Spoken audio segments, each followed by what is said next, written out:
The splash of ice-cold water hit Emma's face with such force that she gasped, her hand instinctively moving to protect her swollen belly. For a moment, time seemed to freeze in the crowded diner. The lunchtime chatter died down as dozens of pairs of eyes turned toward the commotion. Emma stood there, 7 months pregnant, water dripping from her hair onto her maternity dress, staring in disbelief at the young waiter who looked equally shocked by his own actions. "I said I wanted my coffee now, not in 5 minutes!" The businessman at the next table was still shouting, his face red with impatience. In his frustrated gesture toward Emma, who had accidentally bumped his table while walking to the restroom, the waiter had reacted in the worst possible way, throwing the glass of water he'd been carrying in what he'd later claim was a reflex. Emma's lips trembled. She wasn't the type to cause scenes, wasn't the type to demand apologies or threaten lawsuits. She was just a schoolteacher on her lunch break, trying to grab a quick sandwich before her afternoon classes. But standing there, humiliated and dripping wet, she felt tears burning behind her eyes. The baby kicked as if sensing her distress, and she placed both hands on her belly, taking deep breaths the way her doctor had taught her. The waiter, a kid who couldn't have been more than 20, went pale. I'm so sorry, I didn't mean—" "Save it," the manager snapped, rushing over. "You're done here. Get your things and get out."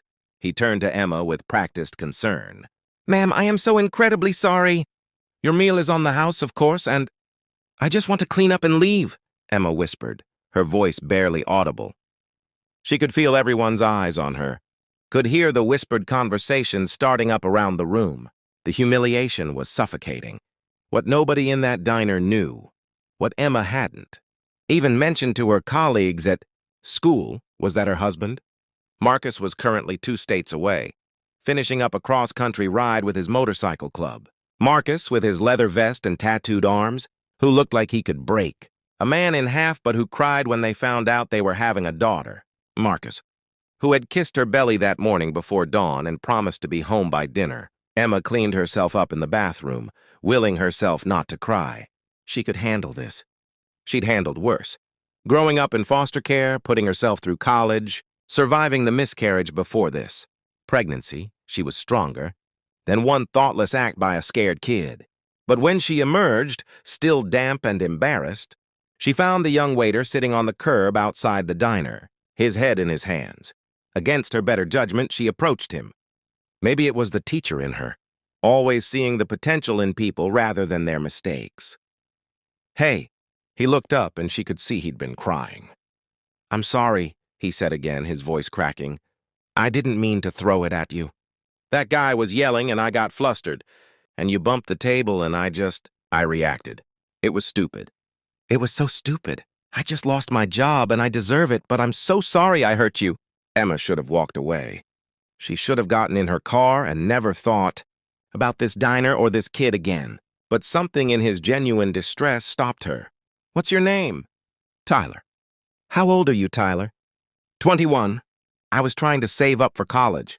My mom's sick, and I'm the only one who can help with her medical bills. And now—" He trailed off, looking at his hands. "I'm sorry." "That's not your problem." "I'm just so sorry about what I did." The teacher in Emma, the part that had dedicated her life to helping young people find their way, couldn't ignore the desperation in his voice. "Tyler, what you did was wrong. Really wrong. But I can see you know that." She hesitated, then made a decision that surprised even herself. "I'm going to talk to your manager. I'm not saying you'll get your job back, but I'll at least tell him it was an accident." Tyler's head snapped up. "You'd do that? After what I did?"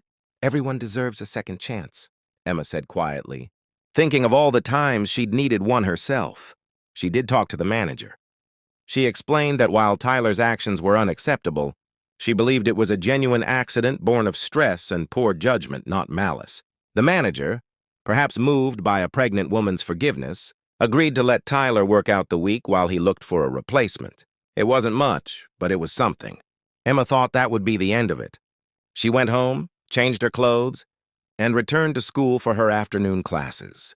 She texted Marcus about the incident, downplaying it so he wouldn't worry, and he responded with a string of angry emojis and a promise that they'd talk when he got home. What Emma didn't know was that one of the diner's regular customers An older woman named Dorothy, who ran the local community Facebook page, had witnessed everything. She'd seen the incident, seen Emma's grace in the aftermath, and decided this story needed to be told. That evening, Dorothy posted about what she'd witnessed. "Today I saw something remarkable. A pregnant woman showed more kindness to someone who hurt her than most people show on their best days. In a world full of anger, she chose compassion." The post went viral in their small town. People shared it, commented on it, and soon enough, someone mentioned that the pregnant woman was Mrs. Harper, the beloved third-grade teacher at Riverside Elementary. Someone else mentioned they'd seen motorcycles at her house before. Another person knew Marcus from the veterans support group he attended. By the time Marcus rolled into town with 15 of his riding buddies that evening, the story had taken on a life of its own. Marcus was a big man, 6'3" with arms covered in tattoos from his time in the Marines. His motorcycle club, the Iron Brotherhood, did charity rides for veterans and raised money for children's hospitals. They looked intimidating, but they were some of the gentlest souls Emma had ever met. When Marcus walked through their front door and saw Emma sitting on the couch, still looking shaken, something in him broke. She told him the full story, including the part about helping Tyler. Marcus listened. His jaw clenched, his hands balled into fists. Then he did something Emma never expected. "Which diner?" "Marcus, don't—" "Which diner, Emma?" She told him not because she wanted revenge, but because she knew her husband well enough to know he wouldn't rest until he understood exactly what had happened. What she didn't expect was for Marcus to make some phone calls, gather 6 of his closest brothers, and ride over to the diner the next morning. Tyler was buzzing tables. When he heard the unmistakable rumble of motorcycles pulling into the parking lot, he looked out the window and felt his stomach drop. 7 large men in leather vests were dismounting their bikes, and they were all looking at the diner with expressions that made Tyler's blood run cold. They walked in and the diner went silent. Marcus, leading the group, scanned the room until his eyes landed on Tyler. The young man's face went white as all. 7 bikers walked directly toward him. "You Tyler?" Marcus asked, his deep voice carrying across the quiet room. Tyler could barely nod. "You the one who threw water on my pregnant wife yesterday?" The entire diner seemed to hold its breath. Tyler looked like he might pass out. "Yes, sir." "I'm so sorry, sir." "It was an accident, I swear." Marcus held up a hand, cutting him off. Then, to everyone's surprise, he extended that same hand for a handshake. "My wife told me what happened, all of it, including the part where you apologized and she forgave you." He paused, his grip firm as Tyler shakily took his hand. "She also told me about your mom, about why you're working here." Tyler's eyes filled with tears. "I'm so sorry about what I did to her." "I know you are, son." "And here's the thing, my Emma, she sees the good in people. Even when they mess up, even when they hurt her, she thinks you deserve a second chance.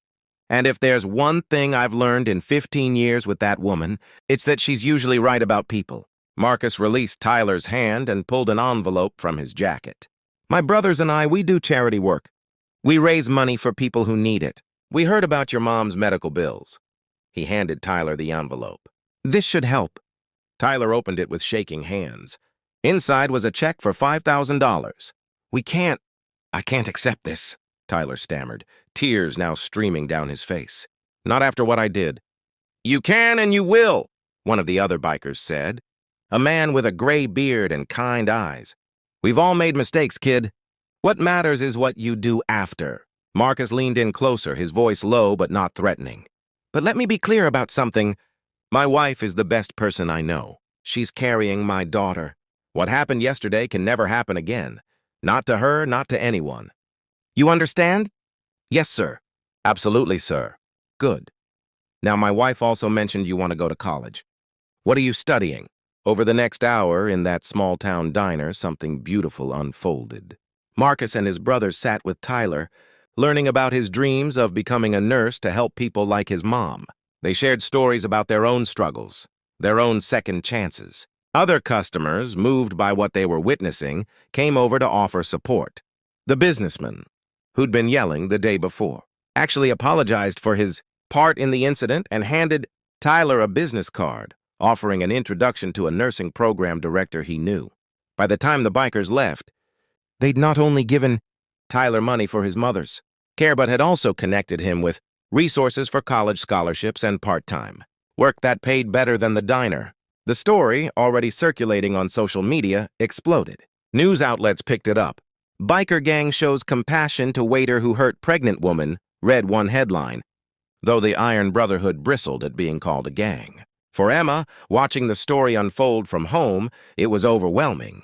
She'd simply done what felt right, extended grace to someone who made a mistake. She hadn't expected it to turn into a movement. But within days, the Emma Harper Kindness Challenge was trending. People were sharing stories of times they'd chosen forgiveness over anger, compassion over revenge.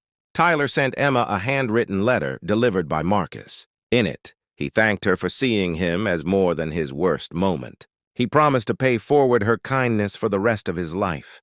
He was enrolling in community college in the fall, and his mother's treatment was going, well, thanks to the money from the Iron Brotherhood and the crowdfunding campaign that had spontaneously emerged online. 3 months later, Emma gave birth to a healthy baby girl. They named her Grace, because that's what had started. Everything. Grace extended when it wasn't deserved. Grace that transformed not just one life, but an entire community. Tyler was one of dozens of people who sent gifts and congratulations.